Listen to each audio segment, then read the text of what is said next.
There he is. Alright guys, so today we're out here on the water to do an on the water how-to on throwing the fly this winter. And the fly that I'm actually throwing today is by HowTo's. Okay, it's their crawfish fly, green pumpkin, a little bit of orange, brown. This is in their 3/16 ounce. We also have their 1/8 ounce for times like right now where the wind's calm and you don't really need that heavier weight. But again, by HowTo's you can get these at Watson's. A lot of people tie their own as well. But the first thing I'm going to do whenever I get this out of the package is I'm actually going to cut quite a bit of this hair off. Now, a lot of people do it different ways, but I've had my most success by trimming the tail off about even with that hook. Okay, and I'll trim it at an angle both ways, and you're going to have hair barely covering the base of that hook there, the bend.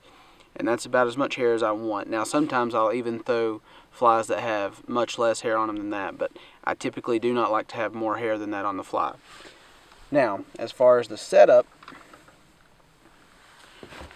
we're throwing 10-pound Berkeley Nano in that high vis color, and we have that paired up with Berkeley Trilene fluorocarbon and 4-pound test. Now, if you are throwing 12-pound Nano, you're going to need 6-pound test, because again, whenever you tie your double uni knot, you want to have the same diameter of line so that those uni knots match up well.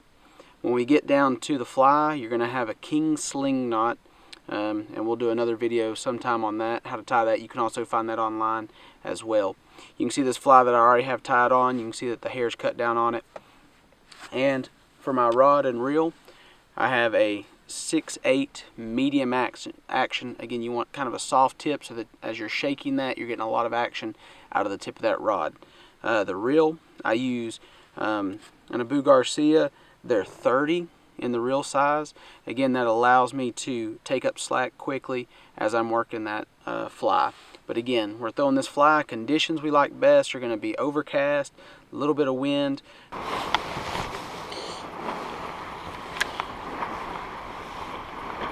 Stirring up the waters, boys. There's not near as many people hung around for weighing on this one. There he is.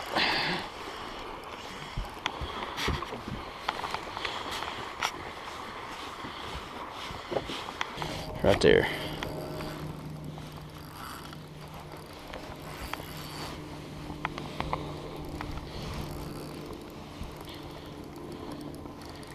Coming up.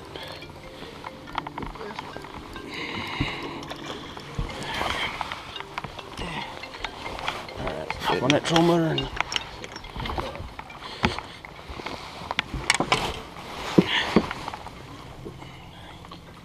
alright, so just as we just talked about, we've got Berkeley Nano 10-pound test, double uni knot to 4-pound, 100% fluorocarbon.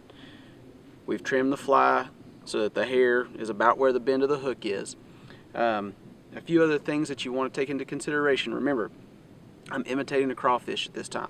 So when I cast this out here in just a second, I want to keep bottom contact quite a bit. Now I'm going to hop it off a little bit using the reel, but this is not like tight lining a gulp minnow where I'm going to try to let that just freely pendulum back to the boat as I shake it.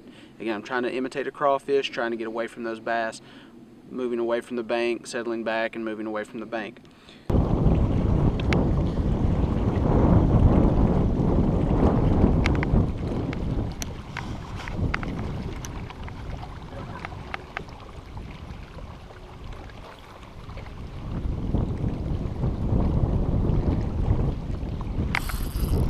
Feels like a better one.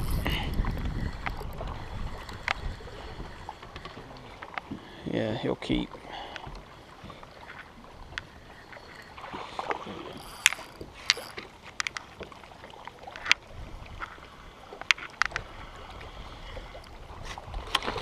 Oh, snap. Go. Okay.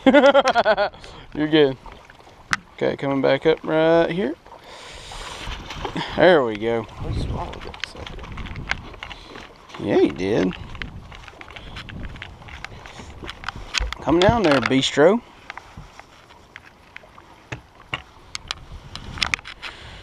off the spoil, is we're going to let it sink, we're going to let it rest. So you can see that that high vis nano is going to form a bow. We can see that very easily.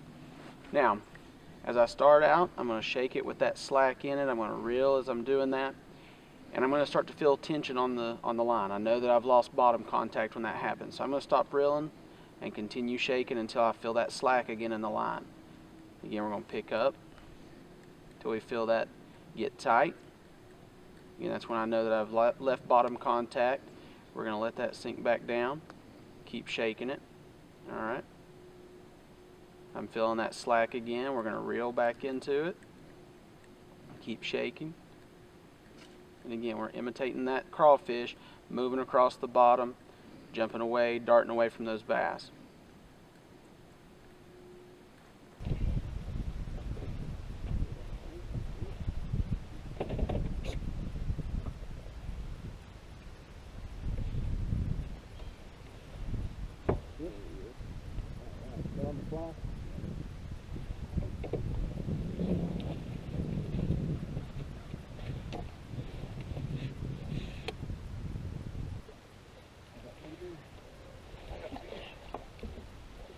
Good fish. He was a good fish. Yeah, he was a good fish. Small as I thought. Oh, gotcha. Yep. Small as I thought he was, guys. Alright, so we've talked about our tackle setup, our line, we've talked about the knot, that king sling, and again, a knot that allows for that bait to freely swing is critical in either tight lining a gulp minnow or tight lining that fly. So again, that king sling allows for that loop, allows for that bait there at the eye to move freely as you're shaking it. Again, we talked about our reel, we talked about our retrieve. And again, your retrieve is going to vary based on the weather conditions you have. If you have a lot of wind, if it's super calm.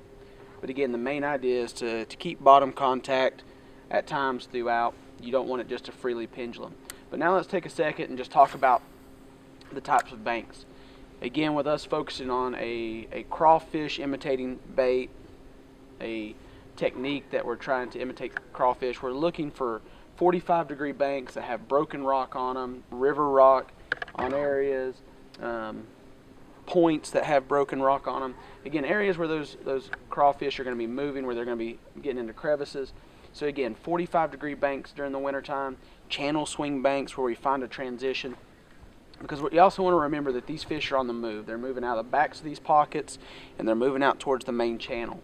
So we're looking for those areas where we have 45-degree banks with channel swings, transitions, or points that are moving out towards that main lake. Now, one other thing to add about that king sling knot is you want to make sure that your knot that you have is shorter, it's within the hook point. If that knot is out here, again, that hook point will be able to get inside of that loop and get you hung up.